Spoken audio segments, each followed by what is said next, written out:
What's up, everybody? For those of you guys that are new here, my name is Luigi Gonzales and I'm a fourth year medical student.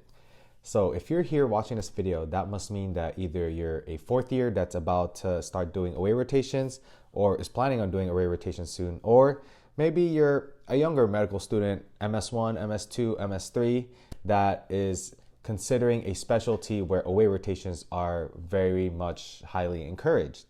Well, I was kind of in that position, so that's why I wanted to make this video where I'm literally just talking and yapping about away rotations. No edits, no cuts. Just want to talk about all of the key points that I feel like are important for people to know that they might not really think about, because when I was going through that experience and by the time that I got to the point where I needed to apply for away rotations, I feel like I didn't really know too much about it besides I go to a different hospital and work. But there's a lot of different information that I feel like is important to know. So let's get right into those points. The first thing that I wanted to talk to you guys about is whether or not you really need to do away rotations in the first place. Because the advice that I got is that away rotations are kind of a double-edged sword, and it depends on the specialty that you're doing. So for me, I applied to physical medicine and rehabilitation.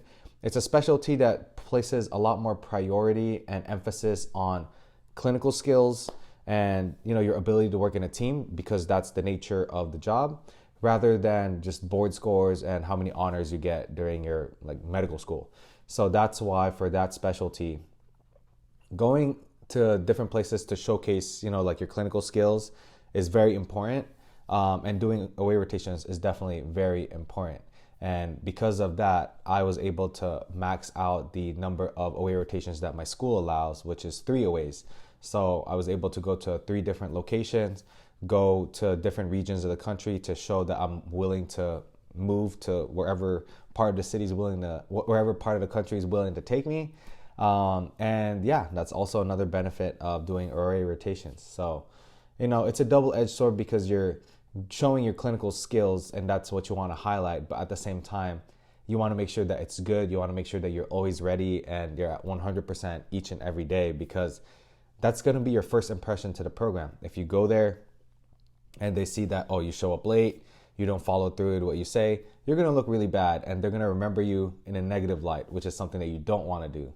You want to be remembered for the one that shows up early, the one that is always doing their work diligently, the one that thinks ahead and is able to help out the team without anybody else asking you to do certain things. So, I'll cover more later about the tips and tricks that I feel like are important to do once you're at an away rotation. But it depends again on the specialty. I've had a friend that told me for internal medicine, they actually recommend that you don't do away rotations, and they recommend that you let whatever's on your paper do the talking, which means get good grades, get good evaluations, and good board scores, and a nice personal statement. So again, always consult with, a counselor that you have that is in your specialty, and kind of trust the mentors that you've made along the way before you make a decision of whether to do an away rotation or not. The next thing that I wish I knew much more ahead of time is actually when it comes to scheduling away rotations. That process was so stressful for me because I knew I wanted to maximize the number of away rotations that I had. And there's kind of like a time window where it's perfect to do an away rotation. So from my example, and this might not match what everybody's schedule of medical school is like, for me, I finished my 3rd year of medical school in May. And that means that after, I think it was late May, I'm technically a 4th year and I can start doing away rotations. But what I did first was to set up a block of not having anything on my plate so that I can dedicate it to studying for step 2 and taking step 2. So that's what I did. And then I was able to do 3 away rotations after that. But when it comes to scheduling and applying for away rotations, this actually started much earlier in the year. Whereas if May is the end of the 3rd year, I think it was around January that I was already applying and hoping to hear back by March so that I can start, booking my flights, booking my places to stay for wherever I end up in. So you have to keep in mind, by January of your 3rd year, you should already be thinking, do I need to apply, and what will I need in order to apply? And also, which programs do I even want to apply for? So you want to make sure you have all of those information so that you can maximize your chances of getting the away rotations that you want. And then the hard part also is you could apply, let's say I wanted 3 away rotations. If I apply to 3 programs to rotate at, there's a chance that I get accepted to all 3. There's a chance that I get accepted to only a couple of them. There's a chance that I don't get accepted to any of them, which means that to be safe, if you really want to maximize the number of rotations, you want to apply to a good number. But at the same time, you also have to be wary of, what if you get accepted to more than 3 and you're not allowed to take more? If you reject an away rotation offer, that will look really bad and it'll make you seem like you're not as interested into that program, which would lead to a rejection later on. And then that's what complicates things, because you could apply to your top 3 programs, but let's say one of them will take much longer to get back to you.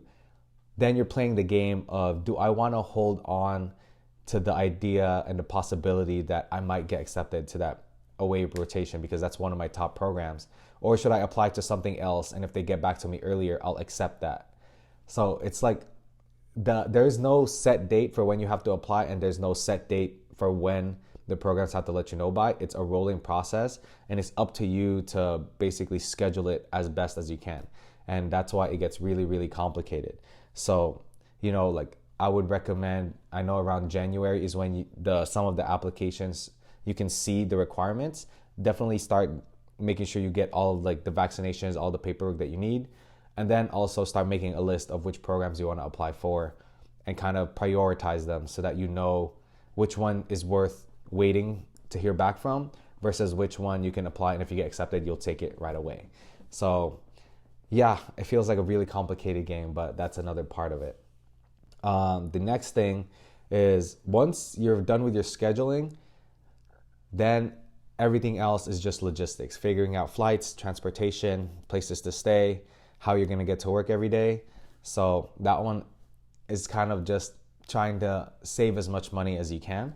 Definitely for places to stay, if you apply to regions where you have connections to, ask friends, ask family members if you can stay over at their place. Most of the away rotations are usually around a month.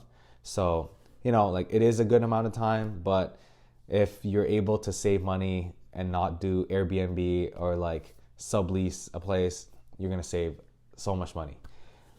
Transportation wise, it depends on if you're a big city or a more rural area where you need a car. Renting a car is going to cost money.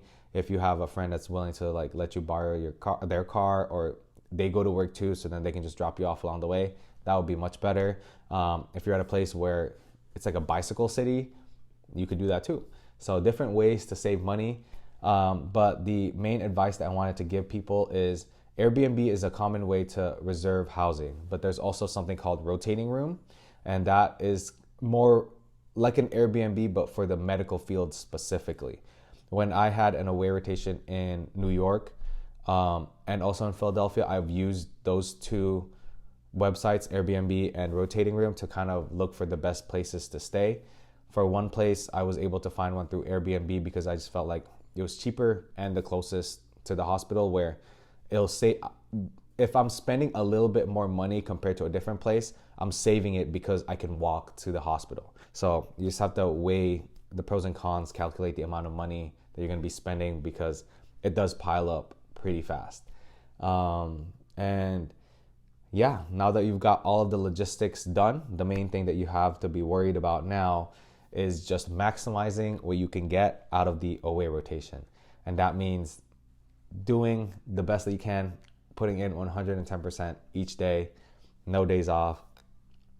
See how you can fit into that program that you're applying for to make sure that they like you and also you like them, so that it's a perfect match. Because, like the whole celebration where you find out where you're going to end up is called the match, because you have to like them, they have to like you.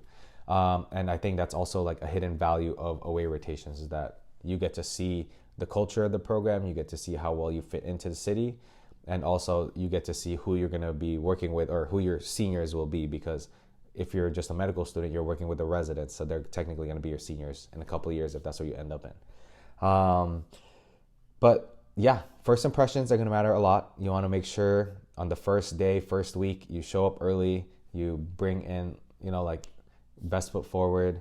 Be nice to everybody that you meet. Doesn't matter if it's in your team or not. People talk to each other. Doesn't matter if they're resident, attending, fellow, nurse, physical therapist, occupational therapist, other staff.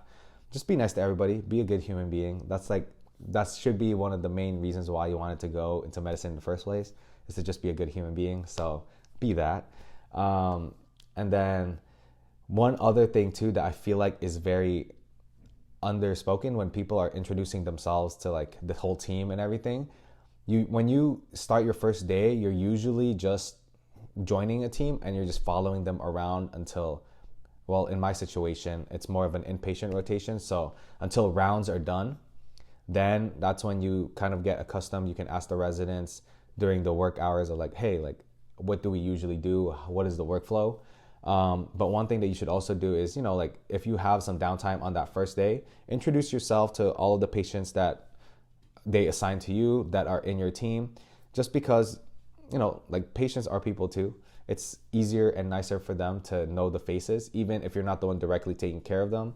It's good for them to know you. And, like if you can banter with them, joke around with them, help them brighten up their day, that's also something good and definitely something that will be noticed by your team.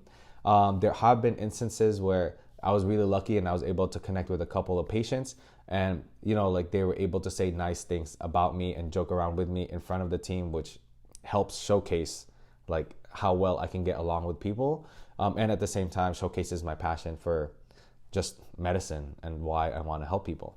And again, this isn't something that you kind of script out. You don't ask patients like, hey, like make sure you tell the doctor like that I'm good, or things like that. This is something that has to develop naturally, and only if you feel comfortable with doing it. You don't want to put the patient in an awkward position if you keep trying to connect with them, but then at the end of the day, they just want to be left alone and they don't really want to talk. So, you got to read the room, got to read the people you're working with, but definitely don't underestimate the impact you can make by being nice to everyone. The other thing that I like to do, I call it like the 1-3 rule. So for the rotations, it's usually a month. So 4 weeks. Week 1 is when I would try to just know everybody, know the role I'm supposed to play, know everybody else's role, and then get a good gauge of the patient list that we have for an inpatient rotation. And that's when I won't try to take on too many patients right away. I wouldn't try to expand my responsibilities too much. And the other important thing is that's when I would ask for feedback for whatever couple of patients that I have. I present them, I manage some part of their care. I ask for feedback, because after that 1 week, the 3 weeks, that's when you try to shine. That's when you implement the feedback that's given to you. You take on more responsibilities, because after 1 week of being in the unit, you should kind of know your role and know other people's role. And I'm emphasizing knowing other people's role because as a medical student, you have much more free time than the residents. And if there's something that you can do to lighten the load for the residents, that'll go a long way. And that's why it's important to know what they do also, and not just focusing on, hey, as a medical student, this is what I do. You have to think, as a medical student, this is what I do. And then these are the other things that I can do to help the residents out. Because again, it's a team. You want to be a good team player. It's a very important part of being in healthcare. So you have to change the mindset into doing that. And yeah, like by doing that, you're able to showcase how well you would fit in. So, that's what the game is all about. That's what the whole match process is about, is where do you best fit, which programs see that you'll fit best in for them. So, things to consider. And the last thing that I wanted to talk about is kind of what happens outside of the hospital. So let's say like I'm here right now in Southern California. This is where I'm from. I did my rotations in Philadelphia, New York, and Seattle. When I go to a different place, I'm spending most of my time in the hospital because that's how the away rotations work. I go in, let's say 7 a.m., and then I would leave around 5 p.m., 6 p.m. What do you do after when you're outside the hospital? I feel like that is just as important as what you do in the hospital. I get it, we're in the mindset of, I just want to make sure I match. But at the same time, we also have to be confident enough and think, I want to match at a place where I would be happy in. So for all those 3 cities, whenever I get out of the hospital, and if I don't have any like homework, or not homework, but like anything to read up on, or anything that I need to do in terms of like residency apps or whatever, I would try to explore the city, get out there and see what else is there. Because at the end of the day, if I match at a certain city, I want to know that when I have free time, when I have a golden weekend, I have something that I can do to enjoy.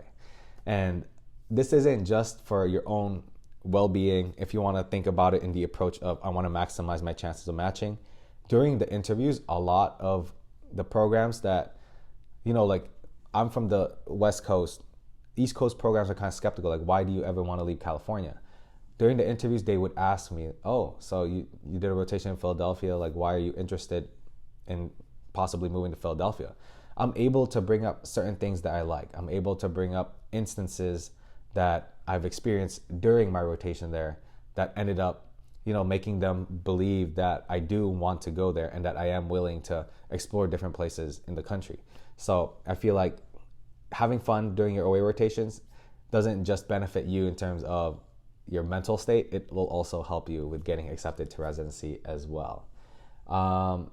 And then another thing also is when there's, you know, like every now and then residents will have some like hangout, like not really like a meet and greet official scheduled hangout, but it would be residents from, let's say, like the same cohort just going out and, you know, like going for happy hour or something, and they invite you. This isn't like some test where you have to go and network your butt off to everybody and make yourself look good. This is a casual thing, and I feel like the more casual you take it, the better it will be. It's a casual experience for you to just hang out with the residents, because again, at the end of the day, these might be your seniors. So they want to see like if you would fit in with the culture, if you get along with people, and you know, like if you're not awkward just outside of the medicine, because people could be good at working in the hospital. They know like their thing, they got like 280 on the step, but then there's always the concern of, will I work well in a team with that person? And one way to do that is, you know, like if you're able to joke around with people, just build rapport with everyone, the residents that you meet in the like happy hours. So you want to show them you're a chill guy or girl. So you want to just be like, you know, going to those things and try to take pressure off of your back when you're there. Don't think, oh, this is a big thing that will help me match. No, you have to think, oh, okay, I get to meet more of the people that I might end up working with if I end up here. And it's important for you to gauge that also, because that's a big like sign of what the culture of the program is. Honestly, the fact that I got invited to like happy hour for some of the programs that I visited, that's a good sign, because if residents have the time to do happy hour and a lot of people go, that means work-life balance is good for the program, and also they get along. And that's really important, because residency is long, it's hard, and you want to make it as happy as you can. And a lot of that comes from the people that you work with. So yeah, I feel like I went on a long talk, kind of a rant about OA rotations. It's an important part of the whole residency application process. That's not something that is a secret. It depends again on the specialty that you're going for, but there are a lot of nuances that go into it, and I feel like it's not as talked about in terms of medical education and preparing for residency applications. We get the basic message that, hey, this is something that some programs or some specialties like you to do. You basically go to a hospital and you work for them. But all of these little nuances, all of these things that happen outside of that picture, nobody talks about it. So I feel like it's important for us to get as much information as possible. And I really hope that this video was able to do that for some of you guys. And yeah, you know, you can always follow me on Instagram, ask me a question. I did 3 away rotations, very different places.